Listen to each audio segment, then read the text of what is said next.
அடுத்த நாள் நம்ம ஹீரோவுமே அங்க இருக்க புளிய வேட்டையாடிலாம் சொல்லிட்டு அங்க இருக்க ஆளுங்களை கூட்டிட்டு காட்டுக்குள்ள போறாரு. இப்ப இந்த குரூப்ல புல்புலுக்கு வைத்தியம் பார்க்க வந்து டாக்டருமே ஜாயின் பண்ணிக்கிறாரு. அப்போ கொஞ்ச நேரத்துல அங்க மாஸ்டர்ன்ற ஒருத்தர் அங்க இருந்து அமானுஷமான உருவம் ஒண்ணு இழுத்துட்டு போயிடுது. பார்த்தா அவரை கொடூரமா சாவடிச்சு தலைகையில மரத்துல தொங்க விட்டுருக்கு. நம்ம ஹீரோவுமே இந்த மாதிரி நடந்திருக்கா, கண்டிப்பா அதுக்கு பேயெல்லாம் கிடையாது, மனுஷன் தான் காரணமா இருக்குன்னு சொல்றான். பக்கத்துலயே கூட அந்த டாக்டரோட வீடு இருக்குன்றதுனால இந்த இறந்து போன மாஸ்டரோட பாடி அந்த டாக்டர் வீட்டுக்கே கொண்டு போயிடுறாங்க.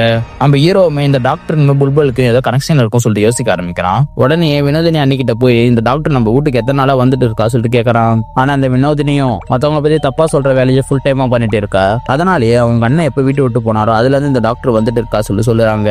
ஆக்சுவலா பாத்தீங்கன்னா புல்புலோட கால்ல எப்படி அடிபட்டிருக்கோம்னா ஹீரோவோட அண்ணி வினோதினி தான் நம்ம ஹீரோ சத்யாவுக்கும் புல்புலுக்கும் தப்பான உறவு இருக்குன்னு சொல்லிட்டு அவங்க அண்ணன் கிட்டே மாட்டி விட்டுறா. ஆனா இவங்க ரெண்டு பேருமே சின்ன வயசுல இருந்து நல்ல நண்பர்களா தான் பழகிட்டு இருப்பாங்க. ஆனா இவங்க சொல்றதை கேட்டு பெரிய அண்ணனும் தன்னுடைய தம்பியை வெளிநாட்டுக்கு படிக்கிறதுக்கு அனுப்பிட்டு நம்ம ஹீரோ போனதுக்கு அப்புறம் நம்ம புல்புலோட காலை ஒரு ஆளாலேயே அடிச்சு உடைச்சிடுறாரு. அடுத்த நாள் அந்த காலுக்கு ட்ரீட்மெண்ட் பார்க்கறதுக்காக நம்ம டாக்டரை வீட்டுக்கு வந்திருப்பாரு.